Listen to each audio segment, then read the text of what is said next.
En esta ocasión vamos a hablar de la carta a los hebreos.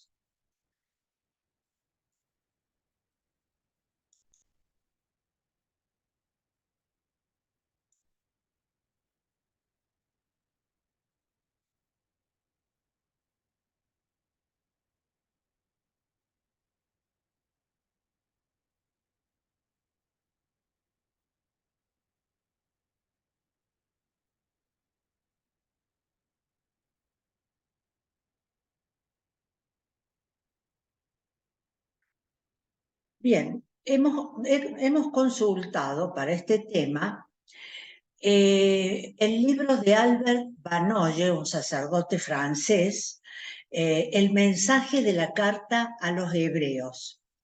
Está esto en Cuadernos Bíblicos, en número 19. Y al doctor Ariel Álvarez Valdés en su libro Enigmas de la Biblia, número 1. La primera pregunta que nos tenemos que hacer cuando estudiamos la carta a los hebreos es si Jesucristo era sacerdote. Los sacerdotes de la Iglesia Católica sostienen que ellos son sacerdotes como Jesucristo era también sacerdote y que las celebraciones que hacen son las mismas que hizo Jesucristo durante su vida. Pero ni los evangelios, ni el libro de los Hechos de los Apóstoles, ni las cartas de Pablo, ni las cartas católicas, ni el Apocalipsis llaman sacerdote a Jesucristo en ningún sentido, y menos que él oficiara alguna ceremonia como lo hacían los sacerdotes que estaban en el templo de Jerusalén. En realidad hay un solo libro en todo el Nuevo Testamento que afirma que Jesucristo era sacerdote. Y este libro es la carta a los hebreos. Bueno, pero ¿por qué aparece aquí esta inusual afirmación? Porque su autor tenía que enfrentar dos graves problemas que se daban en aquella época en la comunidad a la que se dirigía. En primer lugar, sus destinatarios estaban desilusionados por la austeridad y la sencillez de la liturgia cristiana. Los primeros cristianos eran todos judíos convertidos y los judíos estaban acostumbrados a las espléndidas y vistosas celebraciones del Templo de Jerusalén. Por ejemplo, estaban acostumbrados a reuniones con decenas de sacerdotes y levitas que oficiaban acompañados de cantos, música estruendosa y ornamentos, ritos impactantes con animales desangrados, carnes quemadas, nubes de incienso y múltiples purificaciones con agua.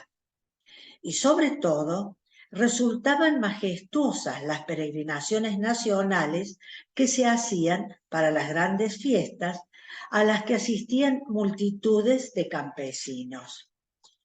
Bien, el cristianismo había eliminado todo esto. Jesús mismo le había dicho a una mujer samaritana que a Dios no se lo encuentra en el templo, sino en el corazón del hombre. Así lo dice el Evangelio de Juan en el capítulo 4, versículos 21 al 23. Tampoco insistía en que las ceremonias de sacrificios de animales fueran agradables a Dios, al contrario, ponía el acento en vivir como hermanos. El culto y el sacrificio cristiano consistían casi exclusivamente en la fe, el amor fraterno y la entrega a Dios. Incluso la misma celebración eucarística que se realizaba cada domingo en casas de familia no se distinguía demasiado de las cenas familiares de la vida ordinaria. Por lo tanto, la sobriedad de la fe cristiana debió de causar una enorme decepción en el ánimo de los primeros creyentes y mucha nostalgia del culto antiguo. Seguro fue así, ¿no? Y el segundo problema que debía enfrentar el autor de la carta a los hebreos era el de los rumores que circulaban acerca de que Jesús no podía ser verdadero Mesías porque no era sacerdote. Los judíos de la época de Jesús esperaban la aparición de tres grandes personajes prometidos por Dios para el final de los tiempos: un sacerdote, un profeta y un rey. A la aparición de un profeta la anunciaba el libro del Deuteronomio, cuando Dios le dijo a Moisés: suscitaré un profeta como tú de entre tus hermanos, en el capítulo 18, versículo 18. La promesa de un rey estaba en el segundo libro de Samuel, donde Dios le dice a David: cuando tú mueras, yo pondré un descendiente tuyo y mantendré tu trono para siempre. Esto está en el capítulo 7, versículo 12. Y finalmente, la promesa de un futuro sacerdote santo para los últimos tiempos se la había hecho Dios al sacerdote Elí, cuando dice: mandaré un sacerdote fiel que actúe según mi voluntad. Esto lo dice entonces en el primer libro de Samuel, capítulo 2, versículo 35. Y así fue que fue reconocido Jesús, ¿no?, como gran profeta, e incluso el profeta. Al ver el signo que Jesús acababa de hacer, la gente decía: este es verdaderamente el profeta que debe venir al mundo, por ejemplo, en la multiplicación de los panes o en la resurrección del hijo de la viuda. También fue reconocido como rey, el rey que viene en nombre del Señor en el Evangelio de Mateo, el rey de Israel en el Evangelio de Juan, por ejemplo, cuando dice: Hosana, Hosana, bendito el que viene en nombre del Señor, el rey de Israel. Esto es en el capítulo 12, versículo 12 del Evangelio de Juan. En los 4 evangelios, en realidad, en el comienzo, ¿no? Está el texto, este texto es el que se reza, se lee el Domingo de Ramos, ¿no?, en cada Semana Santa. Es la entrada de Jesús en Jerusalén. Pero, bueno, Pedro, jamás fue reconocido en realidad como sacerdote, ¿no? Ni con vinculación con los ministros del templo, porque para ser sacerdote había que pertenecer a la tribu de Leví, y Jesús pertenecía a la tribu de Judá, ¿no? Bien, entonces, para su pueblo Jesús era un laico. Los apóstoles nunca predicaron sobre el sacerdocio de Cristo. Pedro reconoce en Jesús al profeta prometido, en Hechos 3, versículo 22. Al rey esperado, en Hechos 2, versículo 36, pero no al sacerdote anunciado. Así los primeros cristianos se sentían desconcertados. ¿A dónde habían ido a parar el sacerdocio, los ritos, los sacrificios, el culto del Antiguo Testamento? Bien, bueno, frente a este problema teológico, alrededor del año 80 aparece en Roma un escritor desconocido, de vasta cultura y notable manejo de la lengua griega, que, inspirado por el Espíritu Santo, escribe la carta a los hebreos. No es el apóstol Pablo, porque esta carta nos revela una personalidad diferente, pero al mismo tiempo, en puntos importantes, tiene una estrecha relación con el apóstol Pablo. Vamos a ver, en primer lugar, por qué no es el apóstol Pablo. Dijimos que porque revela una personalidad diferente, el autor de Hebreos, ¿no?, a la personalidad de Pablo. ¿Por qué? Porque Pablo tiene un estilo impetuoso e irregular. En cambio, el autor de los Hebreos tiene un estilo cuidado y tranquilo. A Pablo le gustan las oposiciones enérgicas. Al autor de Hebreos le gustan las transiciones suaves.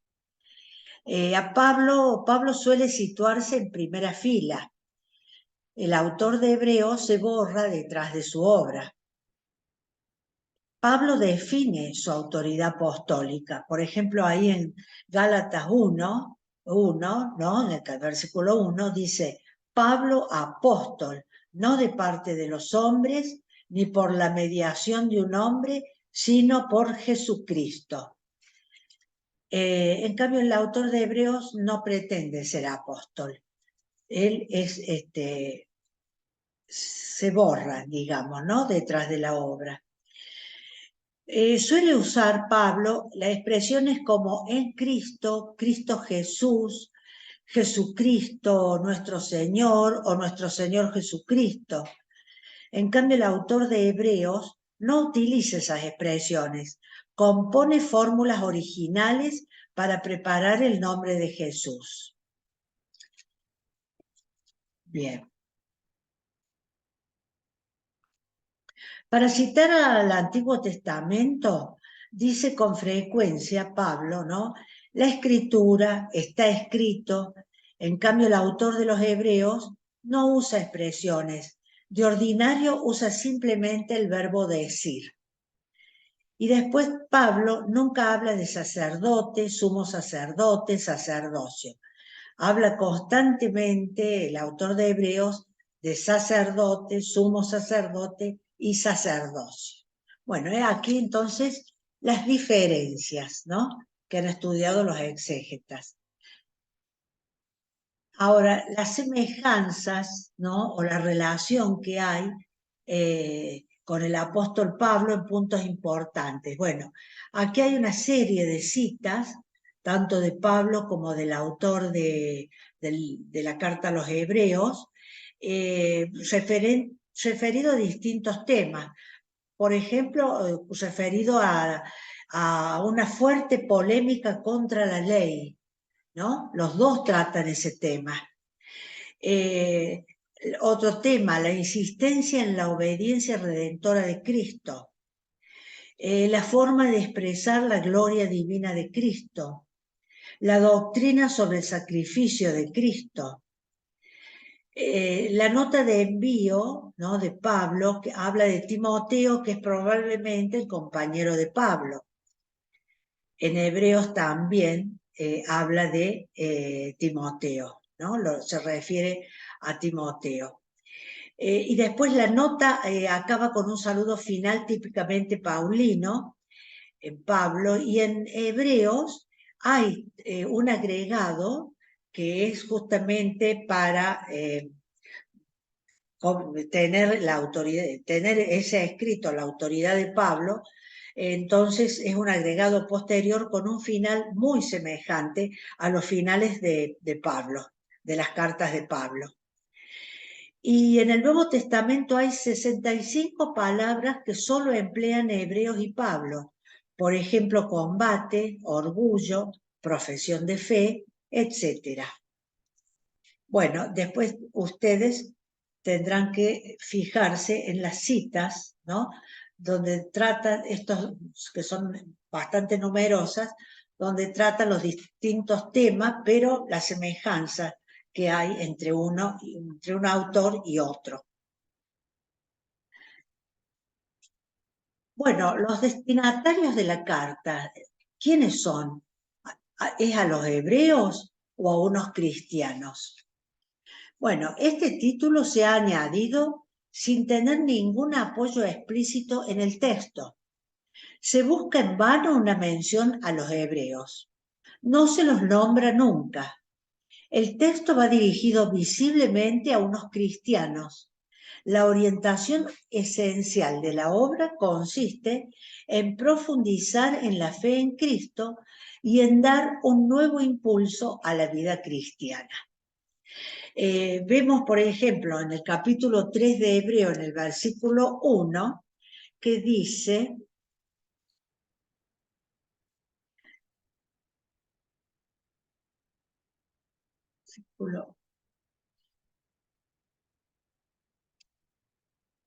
perdón, dice, por lo tanto, hermanos, ustedes que han sido santificados y participan de un mismo llamado celestial, piensen en Jesús, el apóstol y sumo sacerdote de la fe que profesan. Esto está dirigido entonces a unos cristianos, seguidores, ¿no es cierto?, de Cristo. O lo veamos en el versículo 14, cuando dice, porque hemos llegado a ser partícipes de Cristo, con tal que mantengamos firmemente hasta el fin nuestra actitud, nuestra fe, ¿no? Nuestra fe. Por lo tanto, en vez del título a los hebreos, sería más justo titularla a unos cristianos.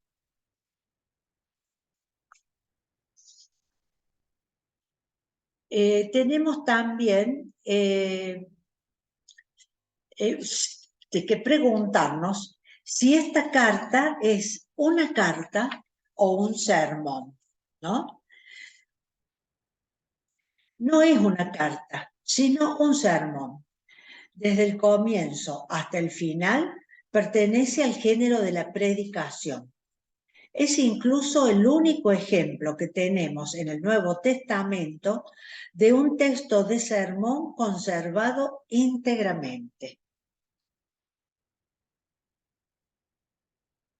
Bien, vamos ahora a la estructura de la carta, ¿no? La estructura literaria de la carta. Está estructurada por un prólogo y 5 partes, un epílogo y unas palabras de despedida. El prólogo es una solemne introducción a toda la homilía. Cristo está presente en el mundo como palabra creadora e interviene de forma privilegiada en la salvación del mundo a través de una singular mediación. En la primera carta, la posición salvífica de Cristo es más válida y ventajosa para los hombres que para los mismos ángeles. En la segunda parte, proclama las excelencias del sacerdocio de Cristo y exhorta a fiarnos de ese sacerdote. La tercera parte desarrolla los aspectos específicos del sacerdocio de Cristo e invita de nuevo a la fe y a la confianza. En la cuarta parte se ocupa de la fe y la constancia. En la quinta es la doble dimensión del comportamiento humano hacia Dios y hacia los hermanos. Y después hay un epílogo, resumen de la exposición, que es de tono litúrgico, y unas palabras de despedida, que es, como dije anteriormente, un añadido para poner el sermón bajo la autoridad de Pablo. Bien, entonces ustedes observarán que presenta, ¿no? Digamos, la mitad de la exposición se dedica a presentar, a desarrollar el tema del sumo sacerdocio de Jesucristo, ¿no? Pero después exhorta a los cristianos, y está entremezclado en la carta, pero sobre todo más al final ya se nota en una segunda parte cómo trata el tema de la fe y la constancia, bueno, la doble dimensión del comportamiento humano, ¿no? Hacia Dios y hacia los hermanos. Bueno, también el autor, Albert Banoye, presenta en su libro esta estructura en forma de quiasmo, por la simetría que tiene la carta a los hebreos, una notable simetría que ustedes después la verán en detalle, ¿no? Observen la dirección de la flecha, ¿no? Llega a Cristo convertido en sumo sacerdote de los bienes venideros, ¿no? Un poco lo que dijimos antes, situación de Cristo, sumo sacerdote digno de fe y misericordioso, hablando de Jesús, valor incomparable del sacerdocio y del sacrificio de Cristo. Allí tienen todos los capítulos, ¿no? Y luego vamos a ya la referencia a los cristianos, a la que me refería recién, habla de la fe y la paciencia, y una quinta parte, enderezar el camino, ¿no es cierto? Muy bien. Está muy bien estructurado esto, muy bien demostradas las simetrías de la carta, ¿no? Para, por supuesto, apuntar a un sentido, a una idea central.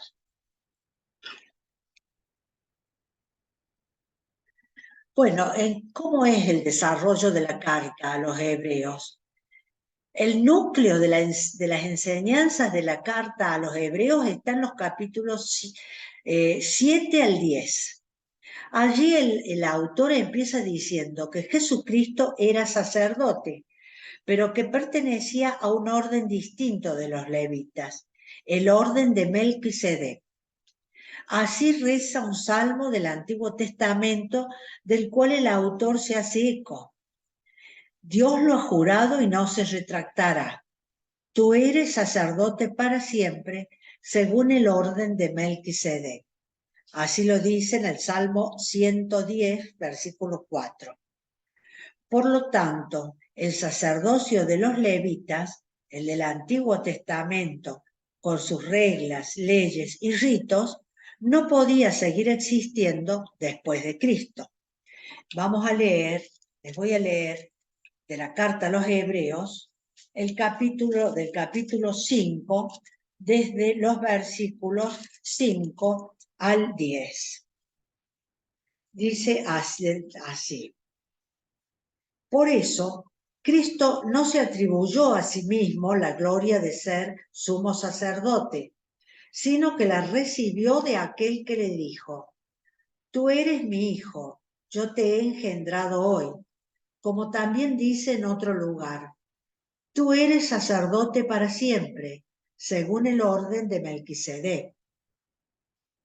Él dirigió durante su vida terrena súplicas y plegarias con fuertes gritos y lágrimas a aquel que podía salvarlo de la muerte, y fue escuchado por su humilde sumisión. Y aunque era hijo de Dios, aprendió por medio de sus propios sufrimientos qué significa obedecer. De este modo, él alcanzó la perfección y llegó a ser causa de salvación eterna para todos los que le obedecen, porque Dios lo proclamó sumo sacerdote según el orden de Melquisedec. Muy bien. Entonces, como leímos al final, el sacerdocio de los levitas no podía seguir existiendo después de Cristo, ¿no? ¿Y qué es el sacerdocio según el orden de Melquisedec? Para explicarlo, el autor recurre al libro del Génesis, al capítulo 14, versículos del 17 al 20. Allí se cuenta que Melquisedec era un sacerdote de Jerusalén que cierto día, al pasar a Abraham cerca de la ciudad, aquel le salió al encuentro y lo bendijo. Este sacerdote, Melquisedec, aparece como un sacerdote, como un personaje extraño. No se dice quién era su padre, ni su madre, ni sus antepasados. Por lo tanto, al no constar los orígenes familiares de Melquisedec, como se hacía con los ministros que pertenecían al puro linaje de Leví, indicaba que su sacerdocio no era levita. Tampoco se cuenta el nacimiento ni la muerte de Melquisedec. Y esto, dice el autor, no puede significar más que una cosa: que Melquisedec no ha muerto, que permanece para siempre, que es eterno como sacerdote. Y vamos a ver, les voy a leer entonces del capítulo 7, los versículos del 1 al 3. Dice así: este Melquisedec, que era rey de Salem, sacerdote de Dios el Altísimo, salió al encuentro de Abraham cuando éste volvía de derrotar a los reyes y lo bendijo.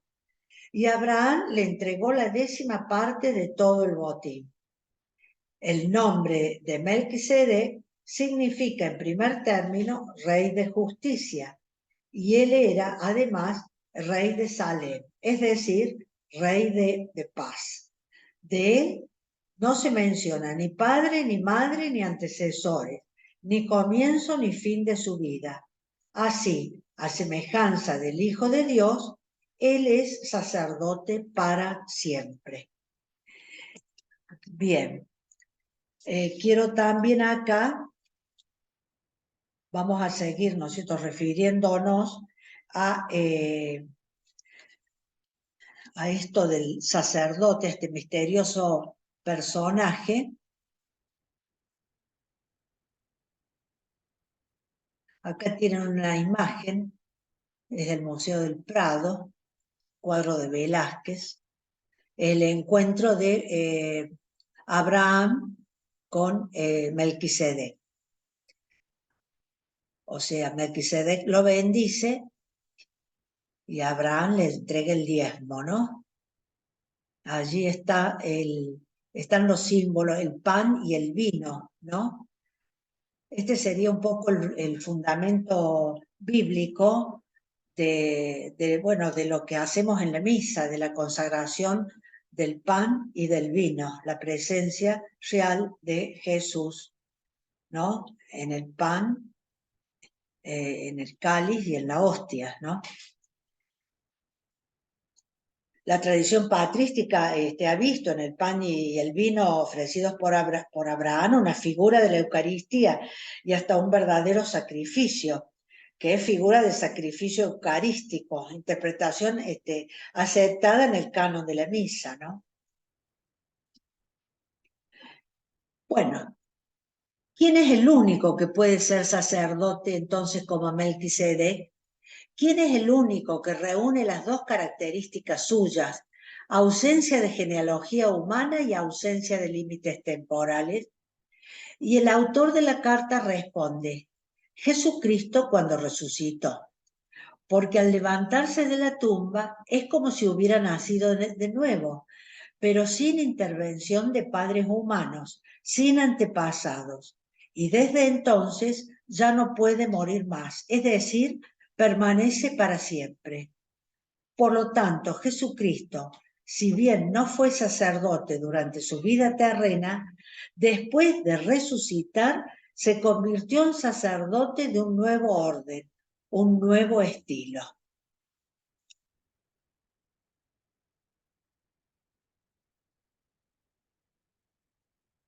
Bueno, acá tenemos a la izquierda sacrificio del Antiguo Testamento y a la derecha del sacrificio de Cristo, ¿no? El Nuevo Testamento, su muerte en la cruz.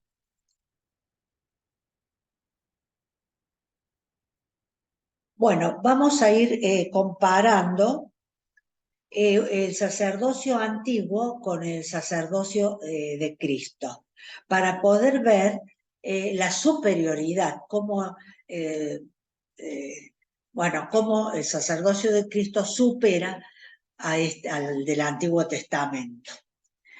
Los sacerdotes levitas eran pasajeros, la muerte les impedía perdurar. En cambio, Jesucristo es sacerdote eterno.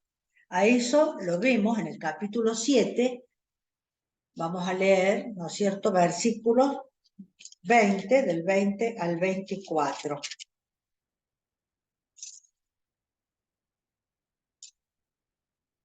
Dice así: además, todo esto ha sido confirmado con un juramento, porque mientras los descendientes de Leví fueron instituidos sacerdotes sin la garantía de un juramento, Jesús lo fue con un juramento, el de aquel que le dijo: juró el Señor y no se arrepentirá, tú eres sacerdote para siempre. Por lo tanto, Jesús ha llegado a ser el garante de una alianza superior.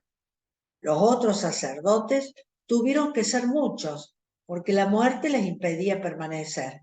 Pero Jesús, como permanece para siempre, posee un sacerdocio inmutable. Bien. En la columna de la izquierda, en el segundo recuadro, decimos que los sacerdotes levitas, antes de ofrecer sacrificios por los pecados de la gente, tenían que hacerlo por sus propios pecados. Jesucristo no necesita ofrecer sacrificios a Dios por sus propios pecados, porque Él es absolutamente puro y santo. Y a esto lo vemos en el capítulo 7, versículos del 25 al 27. Vamos a ver, dice lo siguiente. De ahí que Él puede salvar en forma definitiva a los que se acercan a Dios por su intermedio, ya que vive eternamente para interceder por ellos. Él es el sumo sacerdote que necesitábamos, santo, inocente, sin mancha, separado de los pecadores y elevado por encima del cielo. Él no tiene necesidad, como los otros sumos sacerdotes, de ofrecer sacrificios cada día, primero por sus pecados y después por los del pueblo. Esto lo hizo de una vez para siempre, ofreciéndose a sí mismo. Muy bien. Los sacerdotes levitas ofrecían a Dios sacrificios de animales todos los días. Jesucristo, con un solo sacrificio, el de su persona entregada por amor, obtuvo el perdón de todos los pecados y no hacen falta más sacrificios. Vamos a leer del capítulo 10, versículos del 1 al 10. Del 11 al 18 más o menos dice lo mismo que les voy a leer ahora del 1 al 10. La ley, en efecto, al no tener más que la sombra de los bienes futuros y no la misma realidad de las cosas, con los sacrificios repetidos año tras año en forma ininterrumpida, es incapaz de perfeccionar a aquellos que se acercan a Dios. De lo contrario, no se hubieran ofrecido más esos sacrificios, porque los que participan de ellos, al quedar purificados una vez para siempre, ya no tendrían conciencia de ningún pecado. En cambio, estos sacrificios renuevan cada año el recuerdo del pecado, porque es imposible que la sangre de toros y chivos quite los pecados. Por eso, Cristo, al entrar en el mundo, dijo: tú no has querido sacrificio ni oblación, en cambio me has dado un cuerpo. No has mirado con agrado los holocaustos ni los sacrificios expiatorios. Entonces dije: aquí estoy, yo vengo, como está escrito de mí en el libro de la ley, para hacer Dios tu voluntad. Él comienza diciendo: tú no has querido ni has mirado con agrado los sacrificios, los holocaustos ni los sacrificios expiatorios, a pesar de que están prescritos por ley. Y luego añade: aquí estoy, yo vengo para hacer tu voluntad. Así declara abolido el primer régimen para establecer el segundo.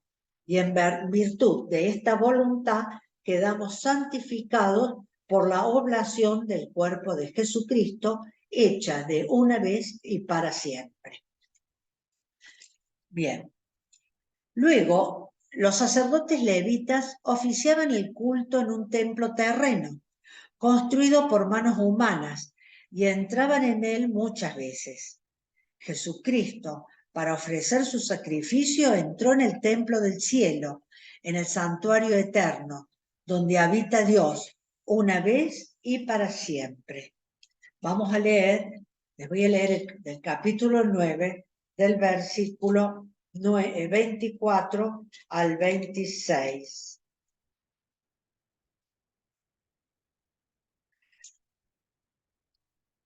que ya lo leímos hace un rato, pero se los recuerdo. Para ver esta parte concreta del santuario celestial, ¿no? Donde entra Cristo. Cristo, en efecto, no entró en un santuario erigido por manos humanas, simple figura del auténtico santuario, sino en el cielo, para presentarse delante de Dios en favor nuestro. Y no entró para ofrecerse a sí mismo muchas veces, como lo hace el sumo sacerdote, que penetra cada año en el santuario con una sangre que no es la suya, porque en ese caso hubiera tenido que padecer muchas veces desde la creación del mundo. En cambio, ahora Él se ha manifestado una sola vez en la consumación de los tiempos para abolir el pecado por medio de su sacrificio. Bien, y continúa después lo que les leí antes. Los sacerdotes antiguos empleaban sangre ajena para realizar sus ofrendas, por ser la sangre símbolo de la vida. Era una manera esta de entregar a Dios la vida.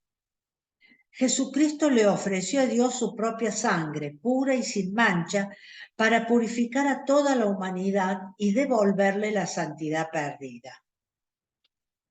Les voy a leer del capítulo 9, del versículo 11 al 14. Dice, Cristo en cambio ha venido como sumo sacerdote de los bienes futuros. Él, a través de una morada más excelente y perfecta que la antigua, no construida por manos humanas, es decir, no de este mundo creado, entró de una vez por todas en el santuario, no por la sangre de chivos y terneros, sino por su propia sangre, obteniéndonos así una redención eterna. Porque si la sangre de chivos y toros y la ceniza de ternera con que se rocía a los que están contaminados por el pecado los santifica, obteniéndoles la pureza externa, cuanto más la sangre de Cristo, que por obra del Espíritu Eterno se ofreció sin mancha a Dios, purificará nuestra conciencia de las obras que llevan a la muerte para permitirnos tributar cual culto al Dios viviente. Bien. Esto entonces con una comparación entre el sacerdocio antiguo y el sacerdocio de Cristo. Ahora también vamos a ir haciendo una comparación. Primero tenemos una triple división del sacerdocio judío con el resto de la gente. En cambio, en el caso de Jesucristo, con su sacerdocio, derribó esta triple división. Todo esto lo va demostrando en su exposición el autor de la carta a los Hebreos, ¿no? Muestra una triple división del sacerdocio judío con el resto de la gente y va cotejando con el sacerdocio de Cristo. El sacerdote judío pertenecía a una casta social selecta, exclusiva, la tribu de Leví. Solo ellos podían ser sacerdotes. Jesucristo, al no nacer de la tribu de Leví, abolió la exclusividad y abrió el sacerdocio a todos los hombres. Todos los bautizados participan del sacerdocio de Cristo. El sacerdote judío recibió una consagración especial de Dios que el resto de la gente no podía recibir. Jesucristo, al no ser ordenado sacerdote con un rito especial, sino que llegó a serlo por cumplir fielmente la voluntad de Dios, mostró que todos los cristianos, cuando practican el amor al prójimo y obedecen al Padre que está en el cielo, son sacerdotes igual que Él. Y el sacerdote judío estaba más de parte de Dios que de los hombres, se ocupaba más del culto y de los derechos de Dios que de la gente. Jesucristo, al ponerse de parte de la gente y no condenar nunca a los que vivían equivocadamente, mostró que este sacerdocio no servía para salvar los derechos de Dios, sino para salvar la vida de los hombres.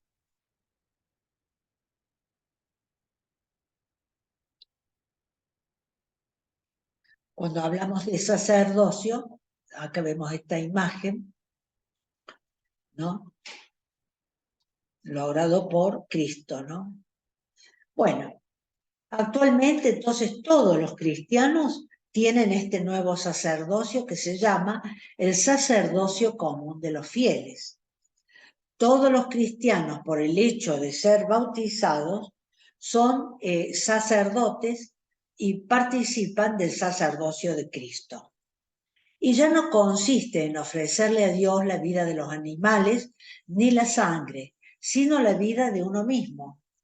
Cada uno es sacerdote de su propia vida, de su propia existencia, y es la única víctima que debe sacrificar a Dios, mediante un sacrificio de amor a los demás y de fidelidad a Él. Este fue el gran aporte del autor de esta carta. El sacerdocio tiene la función esencial de asegurar la mediación entre Dios y los hombres. Bueno, recordemos que también se refiere al sacerdocio, que somos sacerdotes, todos somos sacerdotes, los bautizados somos sacerdotes, en la carta de Pedro, ¿no? En la primera carta de Pedro, en el capítulo 2, él hace referencia también a que somos un pueblo elegido, ¿no? Y que somos todos sacerdotes.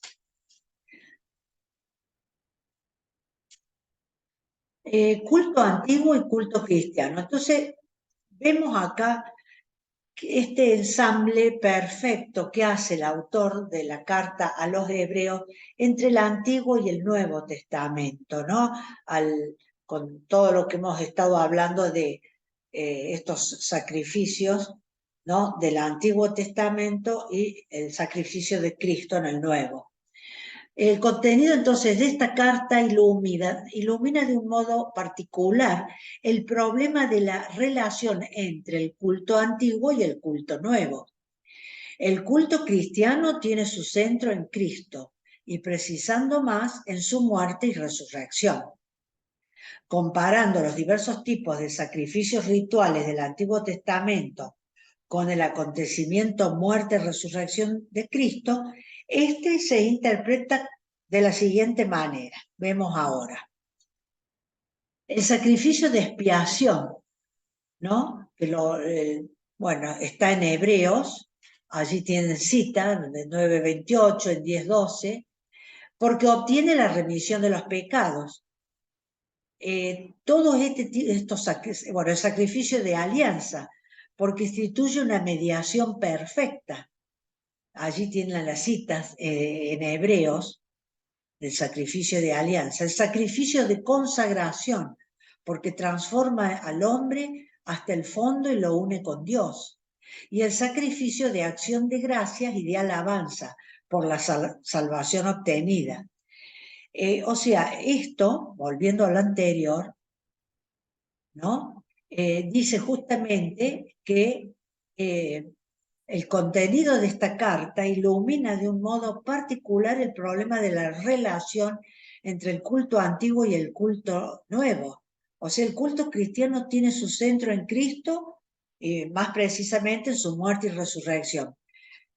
Pero se puede hacer una comparación, ¿no? Con los diversos tipos de sacrificios rituales del Antiguo Testamento, con este acontecimiento de la muerte y resurrección de Cristo. Estos sacrificios rituales están todos en el Levítico, en el libro del Levítico. Bien. La fe y la liturgia cristianas necesitan los textos del Antiguo Testamento para autocomprenderse con toda su plenitud, pero no debe perderse la importancia de una ruptura entre los dos testamentos. El culto antiguo era ritual externo convencional y por todo ello ineficaz. Cristo lo sustituyó por un culto real, personal, existencial y eficaz. La concepción antigua del culto proponía una santificación simbólica, ya que ningún hombre estaba en condiciones de efectuar una santificación real. El sacerdote no podía por sí mismo acceder al mundo divino, ya que era terrestre, pecador e indigno de un contacto inmediato con Dios e incapaz de ofrecerse a sí mismo con una generosidad perfecta. Debía recurrir a las inmolaciones rituales. El autor de Hebreos observaba que todo ello conducía a una relación de separación entre Dios y el pueblo, entre el sacerdote y la comunidad. Solo el sumo sacerdote estaba autorizado a entrar en el santuario y sobre todo la separación entre la víctima y Dios, porque ¿cómo podría entrar en comunión un animal muerto con la santidad del Dios vivo? Ya en el Antiguo Testamento se había manifestado la repugnancia de Dios por este tipo de culto. El sacrificio de Cristo en lugar de inmolaciones de animales ofreció su obediencia personal hasta la muerte. Se ofreció a sí mismo. Podía hacerlo porque era víctima sin mancha, absolutamente digno de Dios y lleno de la plenitud del Espíritu Santo. Realiza la nueva alianza introduciendo al pueblo en una comunión íntima con Dios. La entrega de Cristo en obediencia filial completa hacia Dios es a la vez un acto de misericordia hacia nosotros, sus hermanos. Ya durante su vida pública optó por la misericordia antes que los actos rituales. Por eso su ofrecimiento no fue un sacrificio ritual, sino la aceptación de la solidaridad completa con los más pobres, para de este modo lograr la comunión de todos en el amor. Bien. Entonces, el culto cristiano no consiste en el cumplimiento exacto de ciertas ceremonias, sino en la transformación de la propia existencia por medio del amor divino. Este culto debe ser como lo fue el sacrificio de Cristo, adhesión concreta a la voluntad de Dios y dedicación al servicio de los hermanos. Por todo ello, la celebración litúrgica no constituye toda la realidad del culto cristiano, pero está al servicio del culto total que consiste en el ofrecimiento de la vida. Algunos grupos cristianos hoy sostienen que el verdadero culto cristiano se sitúa en la vida concreta y que no hay necesidad de ninguna ceremonia. En vez de celebrar la Eucaristía, es mejor comer juntos y poner en comunión las propias vidas. Así se logra una comunión real más fiel a la enseñanza de Cristo, dicen ellos, ¿no? Pero la Eucaristía no es un rito en el sentido antiguo de la palabra. La Eucaristía es una celebración en la cual entran en comunión existencias reales, la de Cristo y la de los cristianos. Su valor le viene de su relación con un ofrecimiento existencial perfecto, es decir, el sacrificio de Cristo y de la posibilidad dada a los cristianos de transformar su existencia por medio de la unión con aquel ofrecimiento perfecto.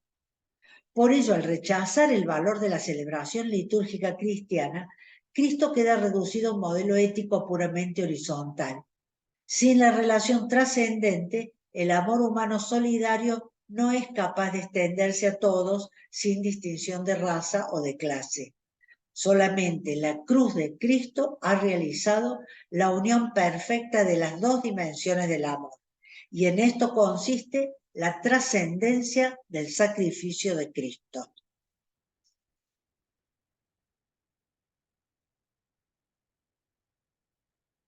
Bueno, acá tenemos entonces muchos fundamentos, ¿no? Teológicos para la misa, para el momento de la consagración del pan y del vino en el cuerpo y sangre de Cristo, ¿no? Como presencias reales. Otro ejemplo de cumplimiento cristiano del Antiguo Testamento, la casa de Dios. Para entrar en relación con Dios es necesario encontrarle, y el encuentro se realiza en el Antiguo Testamento en un lugar santo. Este lugar, que fue en un primer momento la tienda de la reunión y posteriormente el templo de Jerusalén, fue la expresión de las aspiraciones religiosas de Israel. El ideal de los judíos era la reunión de todos en la casa de Dios, edificada en Jerusalén, y la tradición litúrgica cristiana conserva estos valores. Las iglesias son la casa de Dios entre los hombres, de un modo mejor todavía que el templo de Salomón. El Nuevo Testamento lo ve de un modo más profundo. El proyecto de Dios de habitar en medio de los hombres se ha cumplido de un modo inesperado en el misterio de la pasión de Jesús. O sea que el nuevo santuario, no construido por la mano del hombre, es el cuerpo de Cristo resucitado. En él habita toda la plenitud de la divinidad. Así como los israelitas anhelaban habitar en la casa de Yahvé, los cristianos encuentran su gozo morando en Cristo. El cuerpo de Cristo es también casa abierta a todos los creyentes y por ello verdadera tienda de la reunión, más perfecta que la de Moisés. Cristo ha conquistado la capacidad de acoger en su cuerpo a todos los hombres, incorporándolos a su humanidad glorificada, de modo que sean ellos mismos templos vivos de Dios. Para la liturgia cristiana, el lugar santo es el cuerpo de Cristo. Por esta razón, la cuestión del lugar concreto de la celebración no tiene ya una importancia esencial como la tenía en el caso de los sacrificios de los judíos. Lo importante es la situación espiritual de la comunidad, porque quien dice cuerpo de Cristo, dice también comunidad de creyentes. Y en esto nos estamos refiriendo un poquito a lo que es la iglesia, ¿no?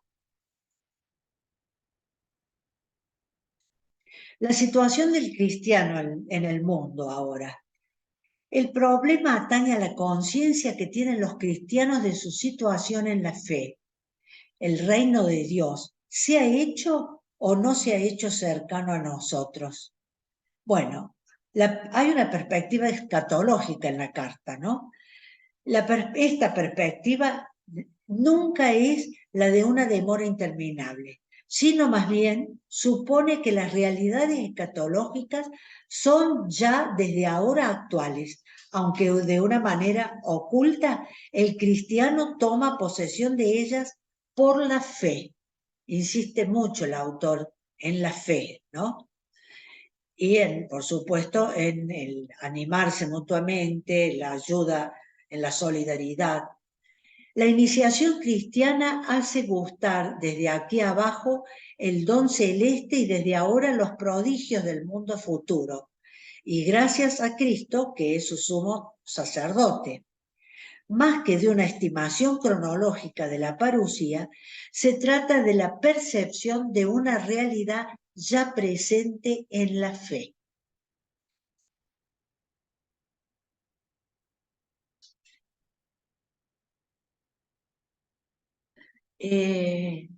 Podemos leer un poquito este capítulo 13, si leemos el capítulo 13, que ya es el final, en los versículos del 9, vamos a leer un poco. Dice: Jesucristo es el mismo ayer y hoy, y lo será para siempre. No se dejen extraviar por cualquier clase de doctrinas extrañas. Lo mejor es fortalecer el corazón con la gracia, no con alimentos que de nada aprovechan a quienes los comen. Nosotros tenemos un altar del que no tienen derecho a comer los ministros de la antigua alianza. Los animales sacrificados, cuya sangre llevada al santuario por el sumo sacerdote para la expiación del pecado, son quemados fuera del campamento. Por eso Jesús, para santificar al pueblo con su sangre, padeció fuera de las puertas de la ciudad. Salgamos también nosotros del campamento para ir hacia él cargando su deshonra. Porque no tenemos aquí abajo una ciudad permanente, sino que buscamos la futura. Y por medio de él ofrezcamos sin cesar a Dios un sacrificio de alabanza, es decir, el fruto de los labios que confiesan su nombre. Y en el capítulo 13 insiste también en que el versículo 1 dice, perseveren en el amor fraternal, ¿no? También. En el capítulo 12, en el versículo 18, nos dice, así, habiendo recibido la posesión de un reino inconmovible, aferrémonos a esta gracia y con piedad y temor tributemos a Dios un culto que le sea agradable, etcétera, ¿no? Bueno, para terminar, este sacerdote hace una conclusión muy linda, la vamos a leer. Dice que cuanto más se medita la carta a los hebreos, más admirado queda uno de las riquezas que nos ofrece. A la cuestión que se planteaban los cristianos, la cuestión del sacerdocio, el autor ha contestado con una penetración extraordinaria. Su respuesta es francamente positiva. Cristo es nuestro sacerdote, pero no es una respuesta simplista. Lejos de aplicar sin más al misterio de Cristo la idea que se forjaban entonces del sacerdocio, ha profundizado en su sentido hasta renovarlo por completo. Puede mostrar entonces que Cristo no solamente posee el sacerdote, sino que es el único sacerdote en el sentido pleno de la palabra, ya que es el único que ha abierto a los hombres el camino que lleva a Dios y los une entre sí. De un culto forzosamente exterior e ineficaz, marginal respecto a la vida, Cristo nos hace pasar a una ofrenda que asume toda la realidad de nuestra existencia y la transforma profundamente en la adhesión filial a Dios y la entrega a los hermanos. Hemos concluido. Muchas gracias.